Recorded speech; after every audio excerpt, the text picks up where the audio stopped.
Final practice for the NASCAR Sprint Cup Series cars that are qualified for tomorrow night's Sprint All-Star race. Jimmie Johnson leads them out on the track for this nearly 90-minute practice session. It's warmed up just a little bit. It's still just as muggy and overcast as when practice started today for the NASCAR Camping World trucks. Mike Joy, Darrell Waltrip, Larry McReynolds, we've all got our pin on. Happy NASCAR Day, everybody, as now we've had the showdown cars. Now the big guns get to go out and lay down their times for practice and get ready for qualifying tonight. Yes, you're an all-star. Get your game on, because we're getting ready to go here. So fast guys on the track. This is the race everybody will come to see tomorrow night. And you know, these guys are going to be hungry. It's $1 million. No points, no friends, no teammates. Yeah.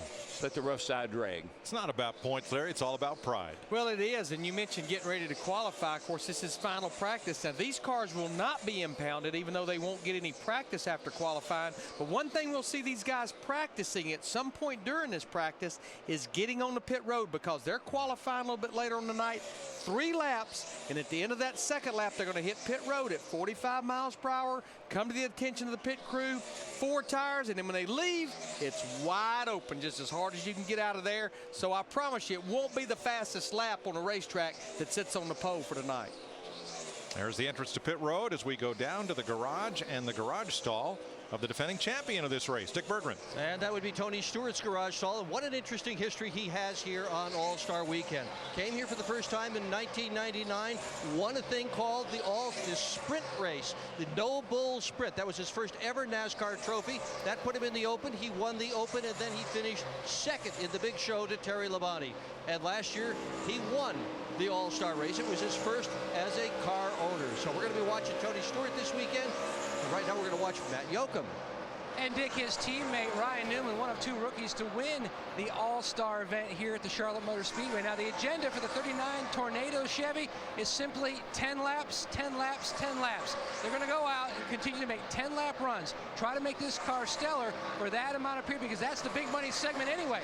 And then when they feel like they're in a good position, then you're going to see Ryan rocket off turn 4, down pit road, and do an old-fashioned pit stop, practicing pit stops as well, getting his entry on the pit road coming off that bank.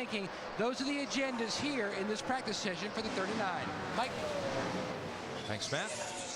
Very quickly, Jimmie Johnson, top of the chart, fastest lap so far. There are all kinds of ways to qualify to be in this all-star field. Jimmie Johnson makes the all-star race on 16 different criteria. One for each race that he won over the last 2 seasons. That's 10. He has 4 Cup championships within the last 10 years. And he's a 2-time All-Star winner. So, you know, you take those. He's in. Okay, he's in. Well, he's just in. We'll get the picture. Yeah. Roger. You know, the people were asking me last week about, oh, man, did you hear about Jimmie Johnson? 9 100ths over the speed limit. No, he wasn't. He was 5.09 100ths over the speed limit.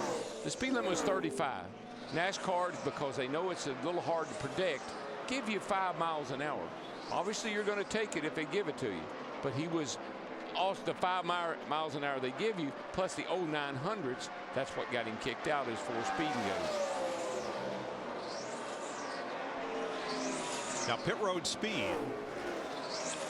There is a setup at the back of the NASCAR hauler where the crew chiefs can go and verify their speed versus on the NASCAR computer versus the RPM of their car during practice. And it is an exact science.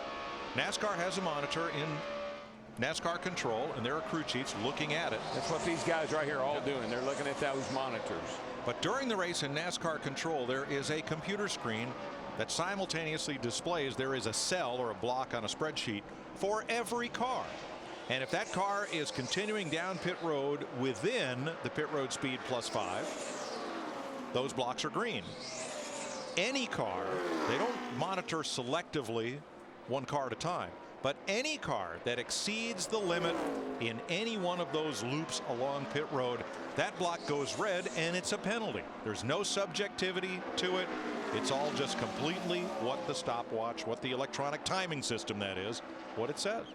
No, Mike, I had the privilege of sitting in race control at the Kansas race last fall and watched this whole process for a number of laps. And I'm telling you, it's black and white. There is no gray area there. If that block turns red, that means you were 5 miles an hour over the advertised pit road speed, and there's no questioning it. Brad Keselowski in the 12 car, of course, with a lot of smoke coming out the back of that thing. Again, he's in this all-star race by virtue of his win at Talladega Superspeedway last spring. And it is the driver, not the car owner, that qualifies. So Keselowski is actually pretty much free to drive any Sprint Cup car, but he drives now for Roger Penske. NASCAR made one exception for this race, and I totally agree with it. There's people that challenge it, and that's the 83 car. Brian Vickers is the driver for that race car. Brian Vickers will be back in that car when he's healed up, but they've got Casey Mears, and you know what? The All-Star race, we've seen them, Darrell, make exceptions. Go back a few years ago when we crashed some cars in the rain. They unloaded backup cars. Yeah, Brian Vickers went to victory lane in Michigan last year, but that 83 team did too. If it had not been for Brian being sick, Brian and that team would be in this All-Star race together. We have a rules meeting with NASCAR tomorrow morning, and we'll find out if anything's new. Could be a long meeting.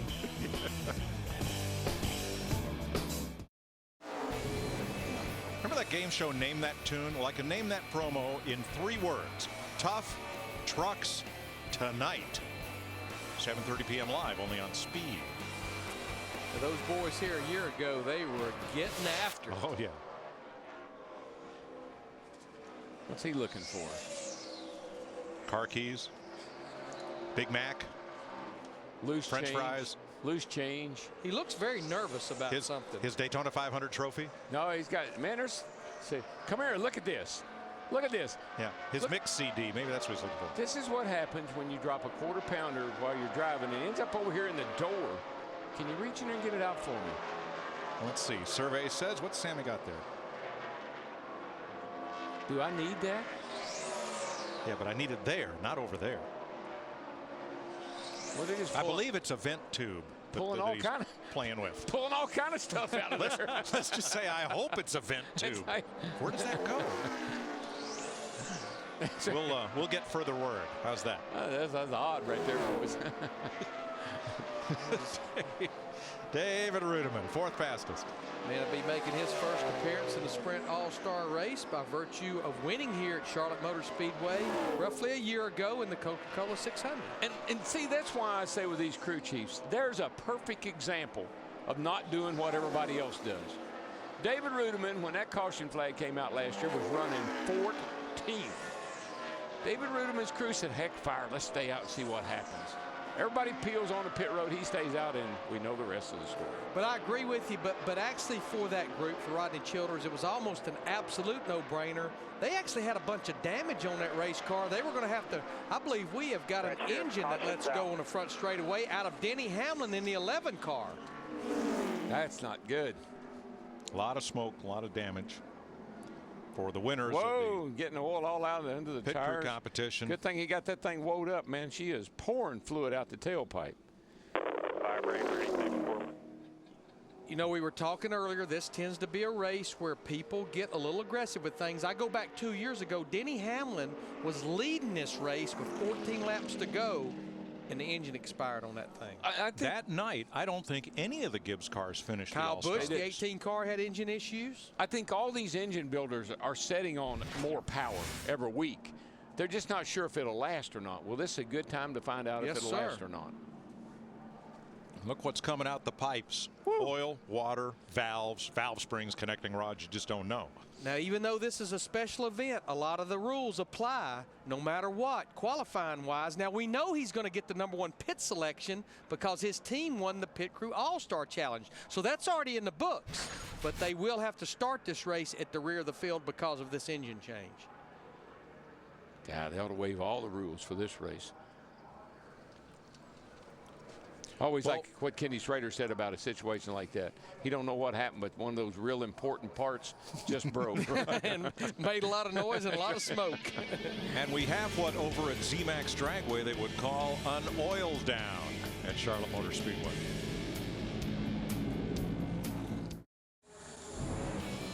Casey Kane sitting in his car waiting for the next episode of NASCAR Race Hub. And that'll be Monday, 7:30 Eastern Time. You'll hear from the drivers and crew chiefs when they stop by the garage to hang out and talk racing. NASCAR Race Hub presented by Hooters. Well, according to Kyle Busch, Denny's teammate, they are going for broke. They're going to put everything on the line this weekend to win this thing, and he just broke his. Dick Berggren. With Daytona 500 winner Jamie McMurray. Now, you're out of the car awfully early. We saw you looking underneath of it. Did you lose your car keys under there? No, sometimes. Well, first off, we had a like an exhaust leak, or I don't really know what we had going on, but it had a strange noise, and so I got out to look underneath there. And sometimes they tell you things, and you don't believe them, so you have to get out and look for yourself. But I really thought the splitter was hitting also, and they're like, it's not hitting. And yeah, the splitter's a weird thing. I mean, sometimes you'll say it's not hitting, and you get underneath there and look, and it's just a gauge by what your eyes think. You know, it still hits normally. So I just kind of wanted to get out for myself and look at it. And they're going to make a couple of changes here to the Bass Pro Shops car. We didn't run a very fast lap there, but we thought we were good on laps 4, 5, and 6. You know, unfortunately, this race will come down to being fast for the whole time. So we're just going to make a few changes and see if we can get a little faster at the start. Anything major that you're changing? Well, I'm not going to tell you. I won't tell anybody, I promise. Right. No, I don't make the changes. I just relay what the car feels like, and you know, it's amazing because you test here every year, and you come back for the race and you don't change anything on your car, and when you unload, it does not drive the same. The track just feels a lot slicker. And I listened to Juan; he said the same thing, and I really thought that Juan and I were maybe the two best cars at the test here. And I saw those guys unload, and they didn't seem as happy as they needed to be, and so I kind of was expecting that getting in the car. So the track just seems a lot different than when we tested. You wouldn't want to have it the same both times when you come to the same racetrack. That's the challenge of it. Matt Yoakum. Well, Dick, down here in the 11 garage, Jerry Denny Hamlin got out of his race car looking over that 11 machine. You've already talked to Maycar and a few others. Did it give you any indication, and how big was it? No, it didn't, and yeah, it's really going to take all of our practice time out, and that's gonna hurt us. But usually when one goes that quick, it's because something with the assembly wasn't put together right. But you know, we'll just see what happens. We'll just have to rely on the other guys to figure out what's going on. Now, the positive side of things from All-Star Week, your pit crew did a stellar job in the pit crew competition. You've got to be very pleased. Yeah, and the thing that was so impressive about their night was that they were just solid. They had all their stops within 1/10 of a second, and yeah, that's all you can ask for as a race car driver. You want them to be fast, but when they can be fast and consistent, that's a driver's dream. So they got us the #1 pit stall, but now we take a step backwards. So 1 step forward, 2 steps back. All right, a few steps tomorrow night, hoping for some big money. But there's no question, Jared Eggerts and Mark Conquist, they know there's probably very similar pieces in that 20 car and that 18 car that was in that 11 car. Yeah. Let's nervous time. Let's take a look ahead to tomorrow night and how this race will play out. Segment 1 with a mandatory 4-tire pit stop on the 25th lap. And that is a green flag pit stop. That's not under caution. Right. That will be a green flag pit stop. And you can pit after the first 2 segments. You don't have to. You can retain your track position. If you do pit, you don't get your spot back. You go to the tail end of the line. So segment 3 with the mandatory 10-minute halftime break, if you will, the pit stop, no tires. But when they run you out under caution to line up for the restart next time around, you've got to come in, make a 4-tire stop, and how you get off pit road determines where you restart for the final green flag segment. In segment 4, that's the one where you want to strap down the TV set. Yeah, right. Because that's when they get rough and ready, buddy. So the segments lay out like this. 100 laps, 150 miles, 50 laps with the 4-tire stop at halfway, 20 laps, 20 laps, and then 10 green laps to settle it. And all the normal rules will apply on these pit stops, especially, you know, speeding on pit road, loose lug nuts missing, all those rules will be the same as we encounter every single weekend. Kurt Busch has a new paint scheme this week, and it's kind of a wild one. It's kind of a pouring going down the road scheme. There's a look at it. Very cool. I like that.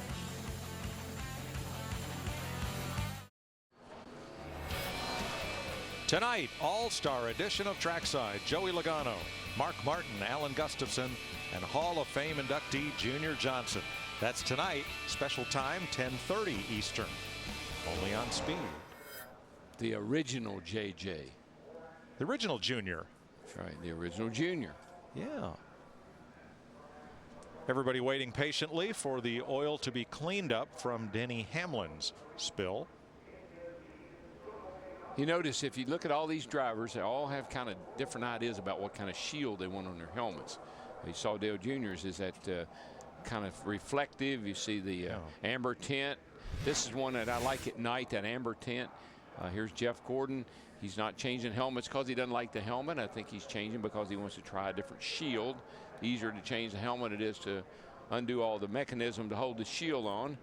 So every driver has a little bit of different idea about what they want for the night race, Matt.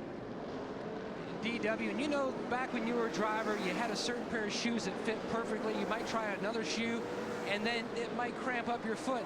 And for Jeff Gordon, every weekend, his normal process of going through the weekend with his helmets, he has a practice helmet where they don't use the blower, and then he's got a race helmet with the drink system that's worked into it. He'll run the race helmet just for a couple laps to make sure everything is okay, so that way when he gets into the race car Sunday buckling in for the race, he doesn't have an issue with the radio system or the drink filtration system, just making sure everything is working properly. So just normal routine system here for the 24. Well, you know, I had to change the helmet size every week or two depending on how I did the week before. Good thing they didn't have those skinny side headrests on both sides in your day. No, we didn't even have a helmet with a shield on it. We had bubble goggles. I can still see Earnhardt sitting in the car, open face helmet, a pair of bubble goggles, mustache. Bam. Casey Kane, third quickest.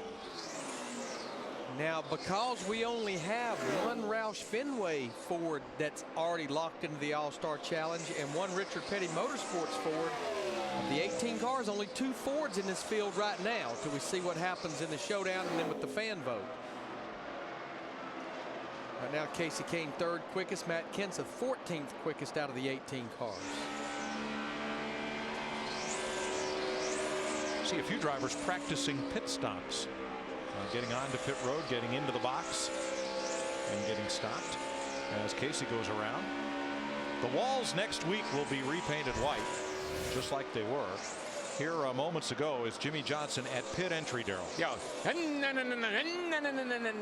There he is right here at the line. Got to have her woed up right there. The guy that can get there the fastest and get down to pit road speed the bestest is going to have a pretty good pit stop. And they did it last year because that 48 team sat on the pole for this All-Star Challenge. And you just saw what he did right there. When he got to the last timing line, he gassed it as hard as he could into his pit box. Remember last week we had the cones at the end of each straightaway at Dover, the 3, 2, and the 1. Well, here at Charlotte we have that same situation coming to pit entry. Just a little visual gauge to help the driver. Just follow along on the inside edge of the racetrack, and there is the 2 mark and the 1 mark, and there's the commit cone. So you can count down 3, 2, 1 under green and gauge your speed at each point so you can get down to pit road speed by the time you get to that commit cone. And you know, we see it every year in qualifying. There's a lot involved on that. There's the 3 laps, there's the pit stop, but honestly, it's from turn 3 coming on the pit road, getting up to speed. That little bit right there, including the pit stop, that's what will win or lose you the pole, and a lot can be due to a mistake, speeding or lug nut issue. And the thing that always is interesting is to watch how some drivers elect. We will see Jimmy Johnson's in there again making another practice stop. Watch, some guys will try to stay on the concrete over where the pit boxes are. And they think they get good grip over there. Other guys will try to get out of the pit box as soon as possible, out onto the asphalt. And that's one of the things you want to try. Where do I get the best traction? Do I get the best traction staying on the concrete and jumping off just at the end down here, or should I get off sooner? We've seen guys lose control of their cars from the transition. Now what they're telling, the officials coming to tell Jimmy right now, this is on tape, you're in the wrong box. They use 2 boxes for all the pit stops throughout qualifying, pit box 16 and pit box 18. Jimmy was stopped in pit 17, which is one of the 2 pits. Last year they used 17 and 19. This year it's 16 and 18. And I always like the box that's closer to the entrance. Why? 45 miles an hour coming in, no pit road speed leaving. And I know it's only 2 pit boxes, but that could be huge. Well, the launch. We heard Jimmy talk about last week. I got a better launch out of my pit box when he got caught for speeding.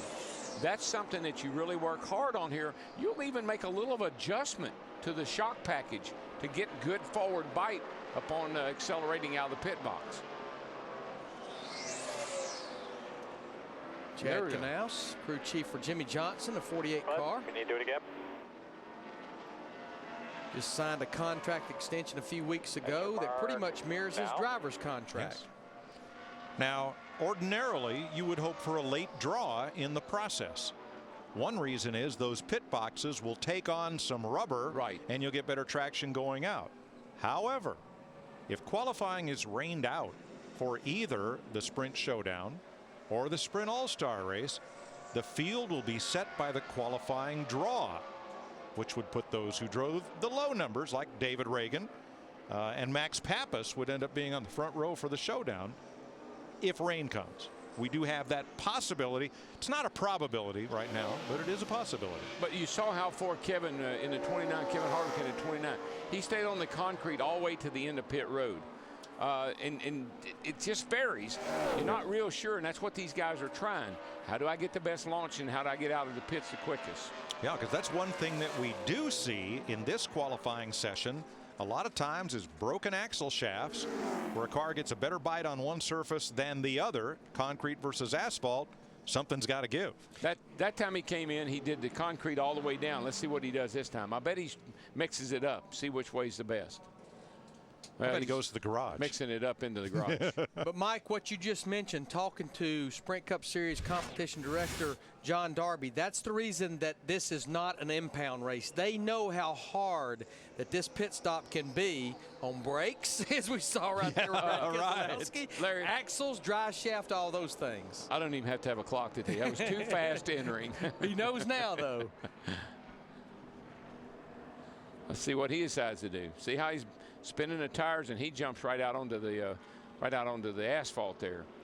But definitely one of the things that all these teams will change after qualifying tonight will be the drive plates, will be the axles, the dry shaft, the gear, anything that launch is going to be hard on as far as drive, train, and running gear.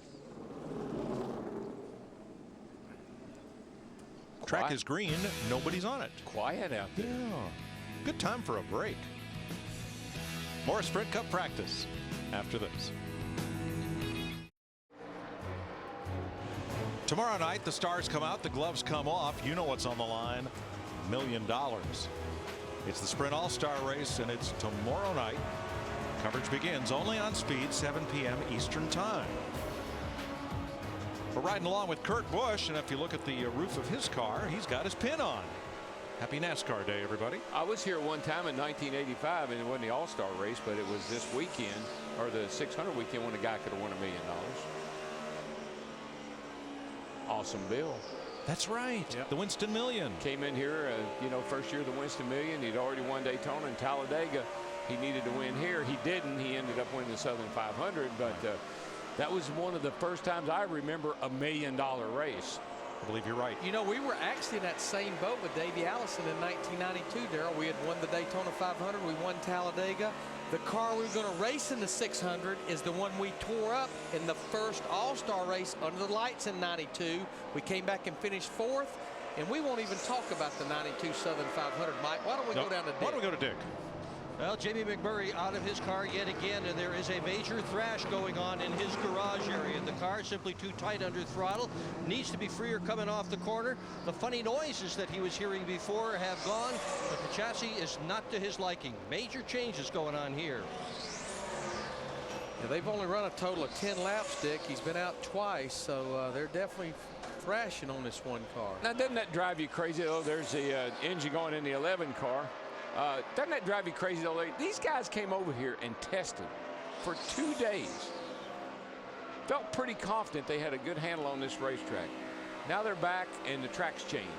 But that's called Charlotte Motor Speedway. I don't think that's changed in 30 or 40 years. Now, look at this roof shot. You would think Kyle Busch's car is blue. I mean, you would think from that shot. However, it is blue. There's a lot of blue. Yeah. But I guess from across the track, it's kind of orangey and green and pretzel-y looking. How about that? Advertising the new, instead of the peanut M&Ms, the pretzel M&Ms. Kyle is 5th quickest right now. He's been out a total of, this is his 3rd time out. Matt? Well, Mike, it's a combo platter to-do list for Kevin Harvick in the 29. He told Gil Martin that he really needs help more on just the initial throttle more than anything else. They've been working with some shock stuff up in the front of the race car, working in that general area. He also told Gil, remind me when we get ready for the pit stop portion to shift a certain way on exit of the pits. That really seemed to help.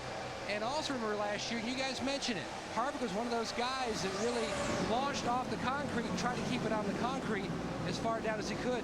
But then the car is up on scales, and he said, by the way, I have absolutely no brakes. So they're going to make some changes in the back. They've just completed that. Then they're going to put the car up on jack stands to see what could be amiss, because the pedal went all the way to the floor. What he's talking about shifting-wise most likely is what we call short shift, where you launch the car and then catch a gear, rather than just sitting there winding it up to 9,000, 9,500 in first gear or second gear. Do a little short shift, you'll get better traction that way, a little more traction, a little grip. And it'll keep that engine more in the torque band for acceleration than in the horsepower band, which is much higher RPM. I agree with you, Darrell, but Larry, brake problems for Kevin Harvick. The Childress camp has had a season's share of brake troubles, and we're not yet halfway through the year. Well, the one that jumps out at me when it comes to that 29 car is they started on the pole at Martinsville because qualifying was rained out, led the first 50-something laps, and kept having rear caliper issues. But yeah, you can't live with brake issues here, even though it's a 1.5 mile racetrack, especially with that pit stop tonight and those pit stops tomorrow night. And then Boyer at Darlington. Yeah. Similar. We got brake issues. We got to go to the garage. A rear caliper problem. But I've said this a few times. They run so much more rear brake on these cars than what we used to run. We used to run the smallest brakes you could run on the rear because didn't want to lock up the rear tires. Now they've expanded these rear brakes to where they're pretty aggressive as well. And maybe they make a lot of heat back there with that kind of brake and no cooling on them. Mark Martin has jumped up to 2nd fastest in this practice behind his Hendrick teammate, Jimmy Johnson.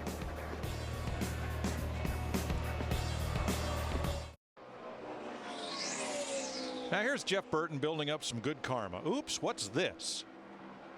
As a Home Depot crewman runs in the other direction. Well, it's a cell phone clip. And calls on one of the team members. Says, see this? That's where it goes. Okay, I'll take that. So I don't think he was asking that crewman to vote for him to vote him into the All-Star race. Might have been. Okay.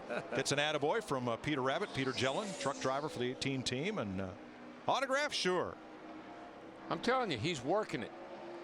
You know what? That's just Jeff Burton. That's just the kind of, grown-up Boy Scout kind of guy he is. Well, it's just that kind of weekend, too, though. Now, you got to remember, you're trying to get voted into the All-Star race.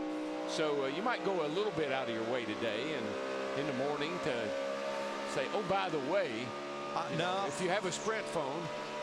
I got to think Jeff Burton's the kind of guy that gets out of his car at stoplights to help old ladies across the street. Dick Bergman, that's a good one for you. Well, I absolutely think that's right. I think Jeff Burton is exactly the kind of guy that would do that. But my story is on Dale Earnhardt Jr., who first ran in the All-Star race in year 2000. In that race, he had to make an extra pit stop for a loose wheel. He bounced off the wall at one point, changed 5 sets of tires trying to get the right tire combination, led just 2 laps, including the last one. He won the race, all of which makes what he is going through today sound like not a big deal. The car is loose going in, tight in the center, and loose coming out, and Lance McGrew is trying to fix all that for him. The car is better than it's been since this practice session started, but it's still a long way from where they want it to be. You know, it just dawned on me, we've been talking about how you become eligible for this Sprint All-Star Challenge, and as long as you are a Sprint Cup Series champion within the last 10 years, or you've won the All-Star race within the last 10 years, you're locked in for those 10 years. Unless Dale Earnhardt Jr. and that 88 group can get to victory lane between now and this All-Star race a year from now, as Dick Bergman pointed out, that win was in 2000. He will not be in the All-Star race next year. Right. There are the practice times for the 4 Hendrick Chevys. Qualifying is coming up later today on Speed, and it is usually pretty eventful. Last year, 7 drivers received penalties during qualifying. Denny Hamlin broke a U-joint exiting the pits. Tony Stewart left the pits after a 2-tire stop, had to back up for the other 2, and on and on and on. Now, you can make that pit stop at the end of lap 1 or lap 2. Everyone will make it at the end of lap 2. When you look right here, lap 1, that's going to be the overall lap time of your first lap. Pit entry will be the time from a line in turn 3 until you get to the pit road speeding line coming on the pit road. And then the pit stop itself will be what happens in the pit box. 4 tires, no fuel. They'll still use 7 guys. And then pit exit, as we mentioned, no pit road speed. It'll be from the time you leave your pit box to you hit a speed trap down there in turn 1. And the idea is the driver affects 3 of those 4 areas, so it's a combined effort of the driver and pit crew getting in and getting off the pit road. We know even under normal green flag pit stops, and we'll see that in lap 25 tomorrow, how that driver gets through turn 3 and 4 and on the pit road is pivotal in how your pit stop will go under a green flag stop. You know, qualifying tonight pays $65,000. And just to prove how much a partnership it is between the driver and the crew, the pole winning driver gets 25 grand, and the pole winning pit crew gets $25,000. 10,000 for second, 5,000 for third. A lot at stake here tonight. It's all about the cash. Cash or crash, isn't that what Hammond said? Hammond said cash or crash, and I might even agree with him. And you know, guys, that's what I love about this week. When Darrell won the first one in 1985, it was just a race that was run on Saturday afternoon, Coca-Cola 600 race weekend, after the Nationwide Series race. Darrell won $200,000 when he won that race. Mr. Stewart a year ago, over $1 million. But I guess my point in case, what NASCAR, Charlotte Motor Speedway, Sprint, what we've done, we've turned it into All-Star Week. I think we've already well documented that the 11 team, Mike Ford, Denny Hamlin's pit crew won the pit crew challenge on Wednesday night. I watched an unbelievable, Jeff Hammond and I actually hosted it last night, the Molly Engine Builders Showdown, where 2 two-man teams take a disassembled Chevrolet R07 engine laid out. They can't use their tools or nothing. And the group from Pro Motors, Mark Smith's group over there, Josh Hypes and Mac Jackling, they assembled that engine, and it ran for 1 minute included in 18 minutes and 3 seconds last night. Unbelievable what those guys did. With no air wrenches, no power tools at all handwork. None whatsoever. None whatsoever. 175 fasteners they had to put in that engine and tighten.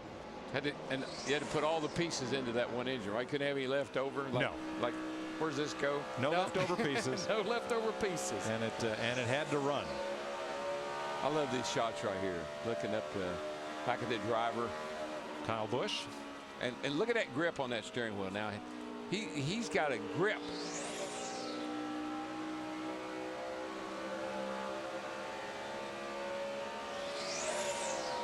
You just don't realize sort of the harmonics and vibration and the little subtle bouncing around that you do in the seat of that car.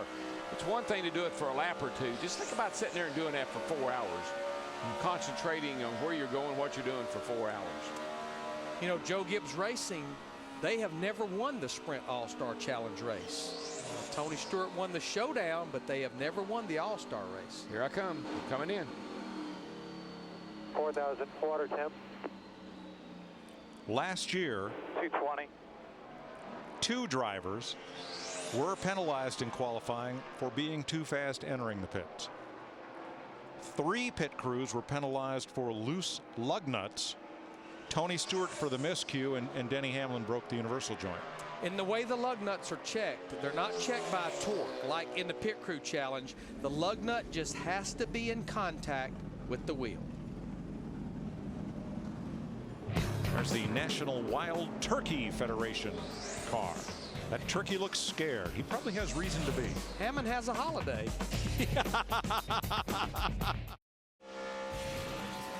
Want the latest stats and results from the track? Stay informed to make your best fantasy picks using Speed's comprehensive NASCAR stats. For the latest practice, qualifying reports, race results, and driver standings, they're all at the NASCAR section of Speed.com. Matt Yoakum. Jeff Gordon, the 24 team, 3-time winner of this All-Star event. When you look back through the history, he has had some dominating races. Remember the T-Rex car, which was outlawed the next day, basically, but then he also lost to Mark Martin by about a gallon of gas. Fans even left milk gallons at the shop. It was a little bit of a joke, but he's got so much history here, tied with one of our Hall of Fame inductees, Dale Earnhardt, 3 wins. Now, Gordon says the car, the back end, just doesn't have the security that he needs. But that could just be because of the time of day. Remember, the race will be at night. We always chase the racetrack here. And Larry Mack, from a crew chief standpoint, when you look at this 11 team right next door, they're making a motor change. When you have something like this type of issue, you just don't change the motor. There are so many other pieces and parts that you've got to look at and change because of the debris field. What are some of the things that you would have these guys swap out? No, you're right, Matt. Anything at all to do with the oiling system will have to be changed out because these things are what we call a dry sump. The oil is in a reservoir in the back of the car behind the driver. They're going to have to change that oil tank. All the oil lines will have to be replaced. This thing probably has a heat exchanger, which means the oil cooler is within the radiator. Anything that oil flows through will have to be changed because you have to believe, Darrell, it was just saturated with material and debris. Yeah, and I like looking at the front of the engine here. These mounting points here, those are points that mount into the chassis. Actually, the engine becomes a intricate part of the front suspension of these cars, or at least to stabilize it, to stiffen it up. That's a nice motor plate they've got on the front of that engine. And I tell you, they have the look that they may be trying to get this thing in there and get back out. They only have about 30 minutes. It would be awfully close, but I would say if they could just get one run on it, it would be worth the effort. And Larry, I point out the motor plate because we don't use motor mounts on the side anymore. We used to have the side motor mounts where they set down in the down into the chassis. Now it's all tied together with the motor plates and brackets.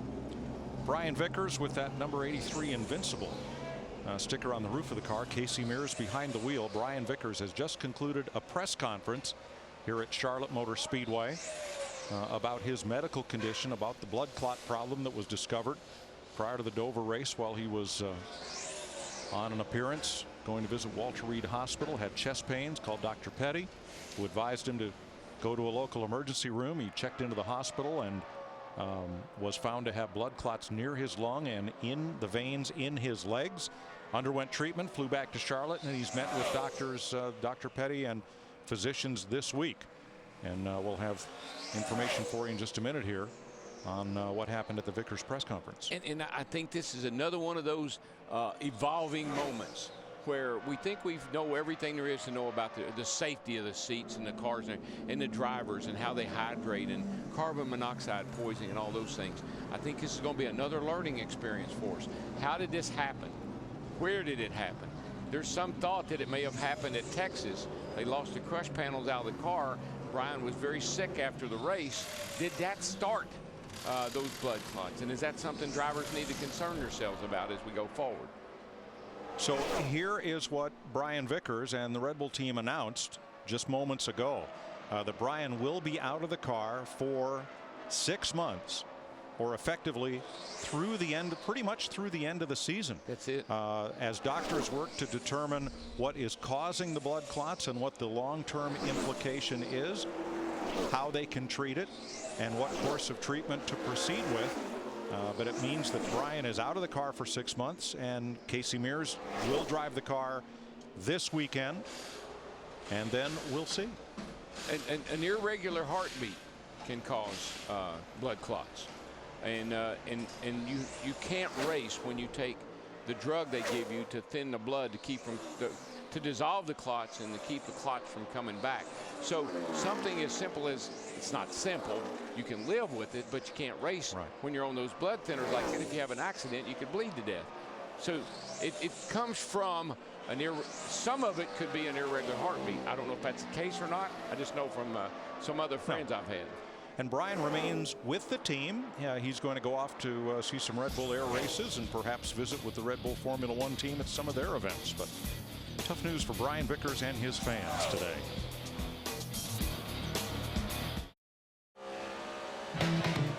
You're riding around Charlotte Motor Speedway with Kyle Busch, who has the 4th fastest time in practice. He's the quickest Toyota. The M&M's Pretzel Toyota. I don't know, Darrell. When I grew up, there were 2 kinds of M&Ms, plain and peanut. Yeah. Now they've got all sorts of variations. Well, you got your pretzels on my M&Ms. Okay. It's like that. You got your jelly on my peanut butter. All right. Ryan Newman right now is 9th fastest. And just to follow up on the Brian Vickers story, the Red Bull team, led by Jay Fry, went to NASCAR this week, asked for and was approved in this rare instance to allow the driver substitution for the All-Star race of Casey Mears for Brian Vickers. That's why the 83 car is practicing in this group with the cars that are already locked into the All-Star race, as NASCAR did approve the change due to Vickers' sudden illness. Jimmy Johnson is fastest. He's run 20 laps. See him wiggling the car around there. Makes me think he may have a set of stickers on this thing, the way he was kind of working around trying to knock that new off of me. See right there. So this is a pretty serious run of some sort here. Mock qualifying run.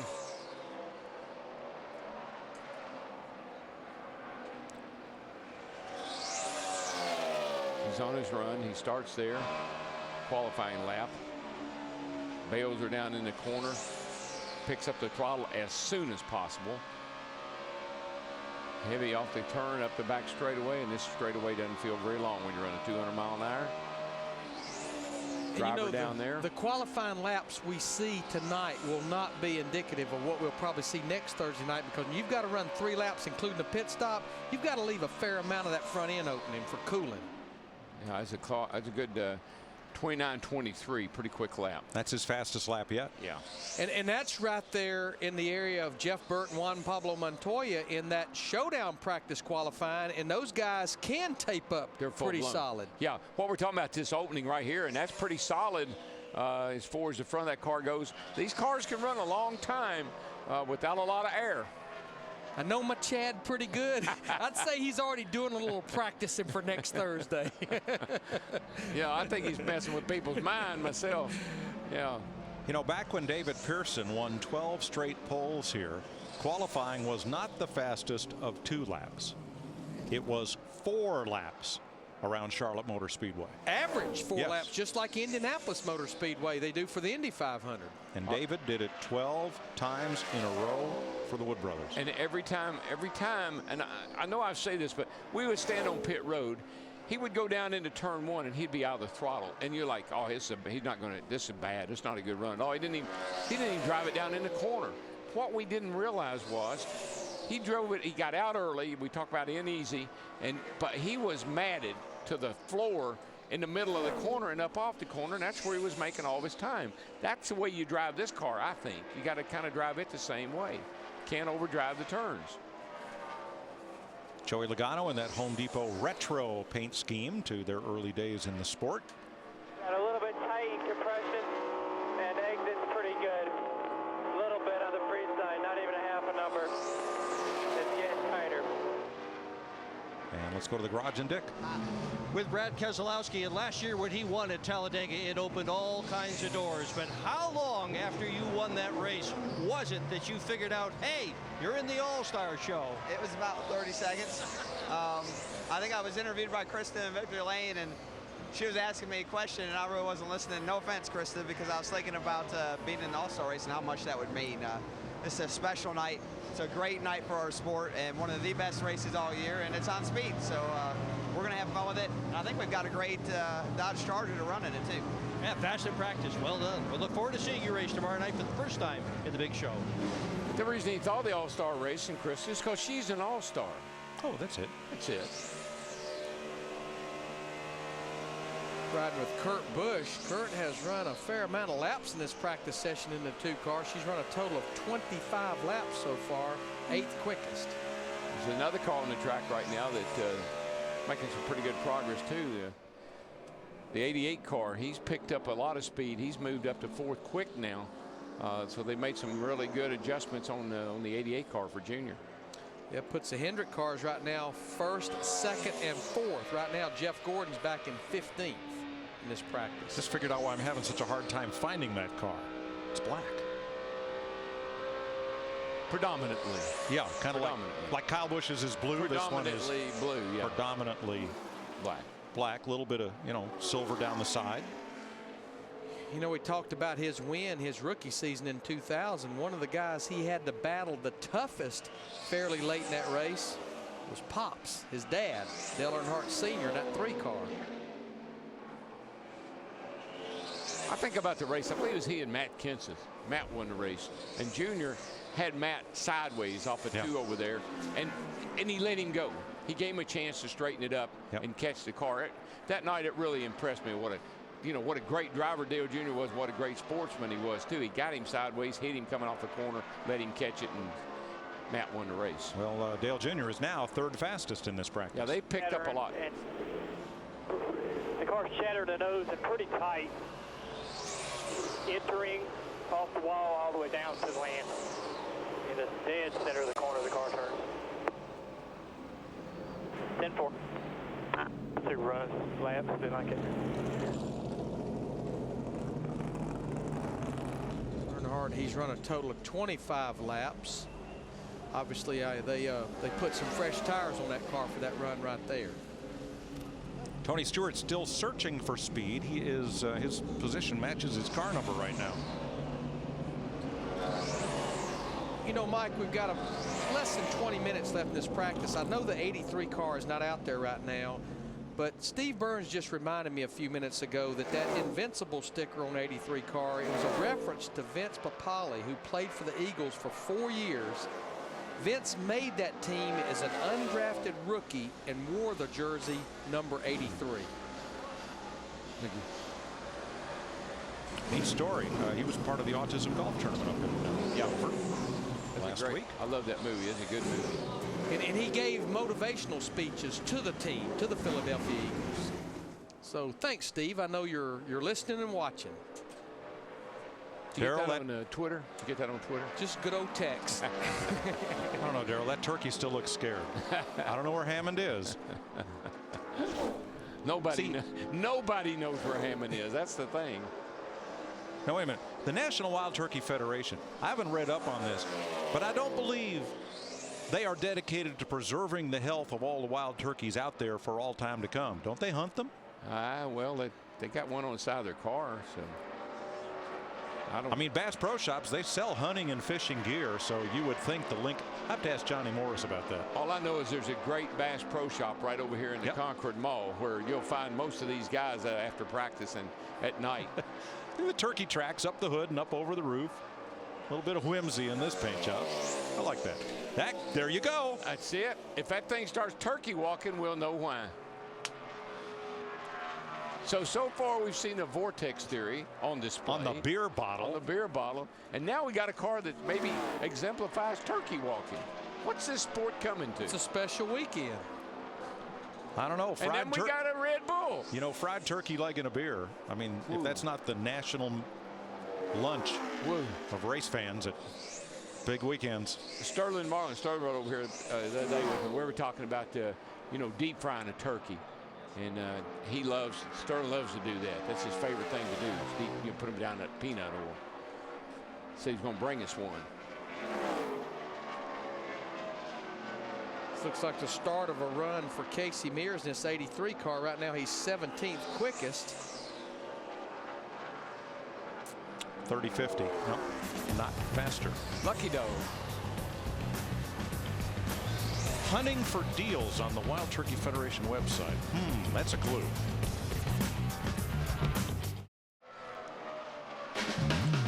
Speed's presentation of NASCAR Sprint All-Star Final Practice from Charlotte brought to you by Wrangler.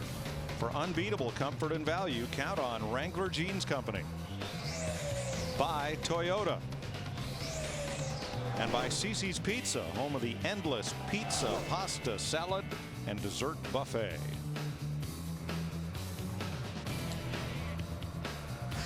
He's back.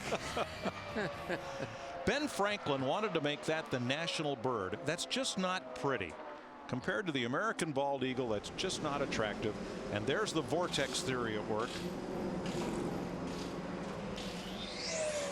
Like you said, little turkey, little vortex theory, little beer. Yeah, it's all good. Be a good day. Jimmy Johnson quickest, Mark Martin, Dale Earnhardt Jr. are the fastest. Jeff Gordon is 15th in this practice session. Just ran a 30-50. His best lap a 30-08.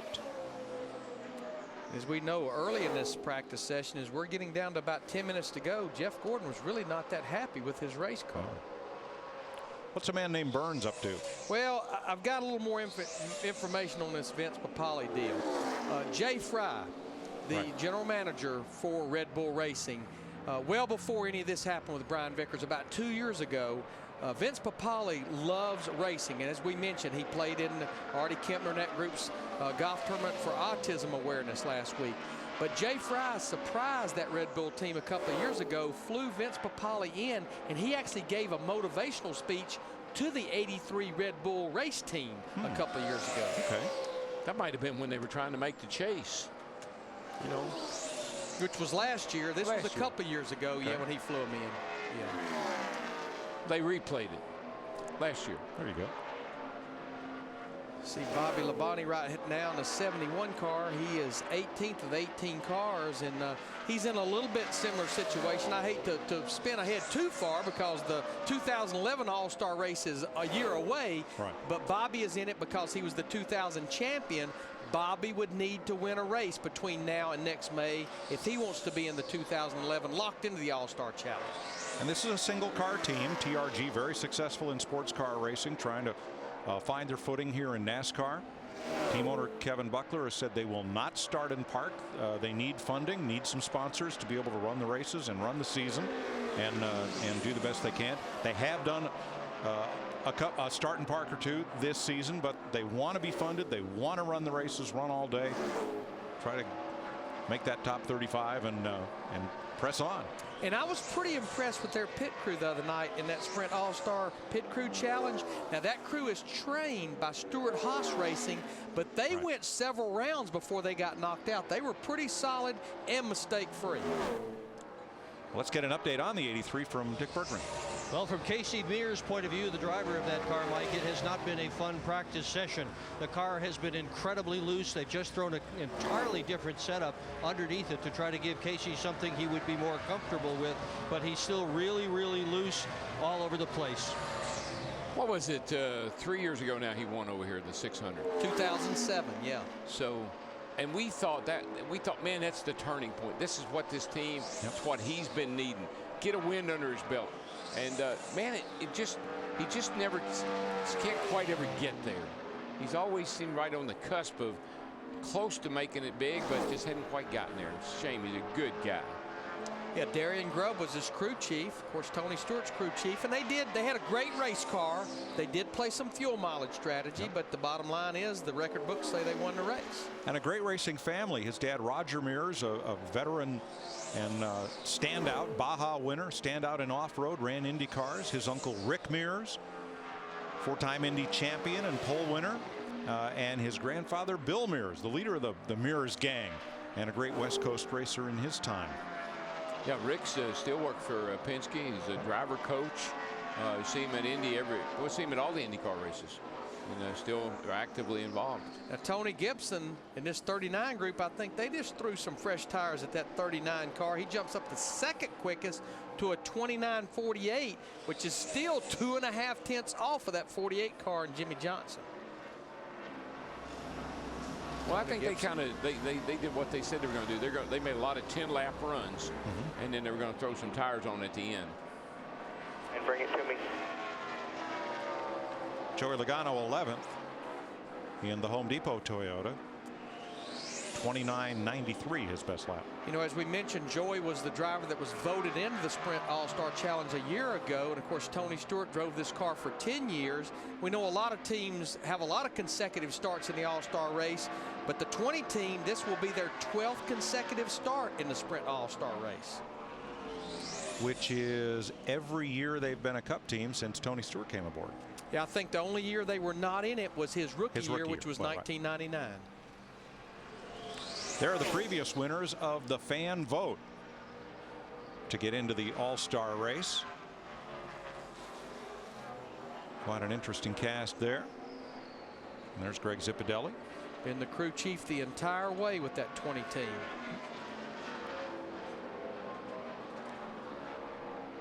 Had a lot of success with Tony Stewart, and now with fellow Connecticut native Logano. And Dale Jr.'s back out for another run. I believe this is maybe a mock qualifying run. I think he had on new tires when he left pit road, and it sort of looked like him moving around a little bit. Let's see if he makes any progress here. He's running much better than he was, up to 4th quick. This will start the lap right there. Now, I am not a conspiracy theorist, but you see any significance to that car on track tomorrow night in a black and silver paint job with red numerals? Looks pretty good. What would you compare that to? If you were just kind of squint and think back in the day. A fan. Yeah. Now, I'll be anxious to see what he runs, because I just got a report that Dick Berggren is saying that this is not a mock qualifying run, and the stopwatch supports that. That's a 30.27. But I tell you who did jump up there just a second ago was Kevin Harvick in that 29 car, 3rd quickest at a 29.55.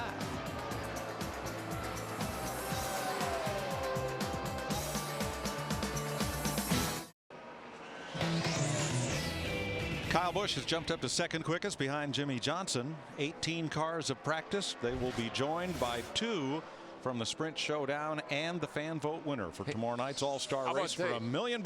Didn't think there was any way that was going to be. I thought he entered way too fast. We got word from NASCAR that he was right on the money. But they practiced the whole kit and caboodle right here. They did the 1 lap. He practiced getting on the pit road. He's going to come to his pit box. He'll sit there.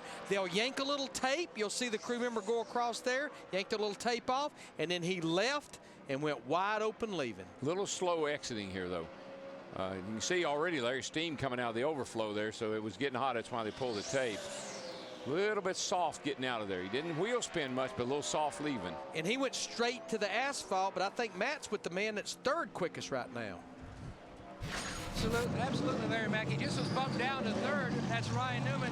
So you practice your entry on the pit road. You made a lot of different runs. Do you feel like you accomplished what you wanted to accomplish in this practice session, Ryan? I've always felt my weakness is getting on pit road, and we practiced that 3 or 4 times here today. So we'll see. If I hit my box, I might be able to be all right with the Tornado Chevrolet.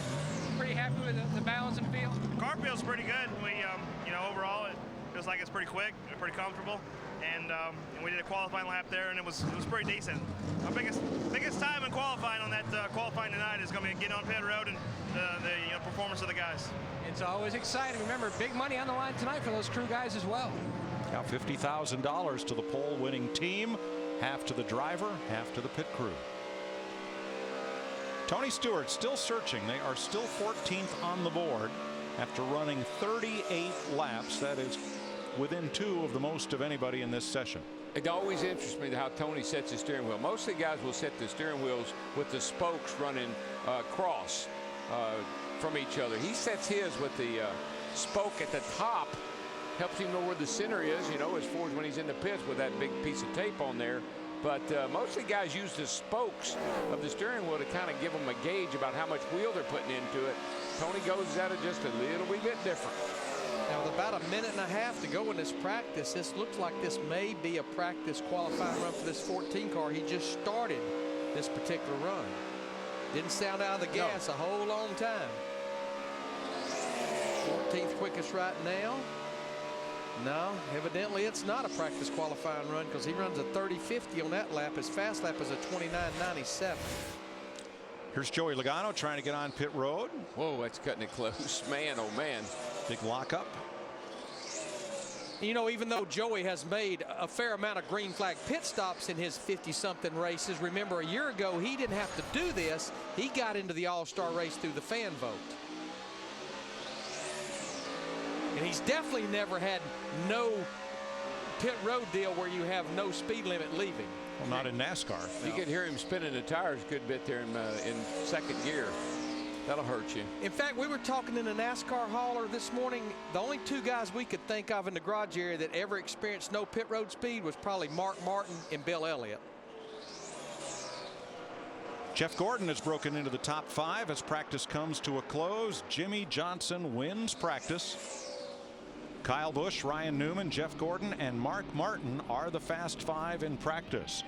You'll have to tune in later on to find out who wins the pole for the NASCAR Sprint All-Star Race. We'll see you then.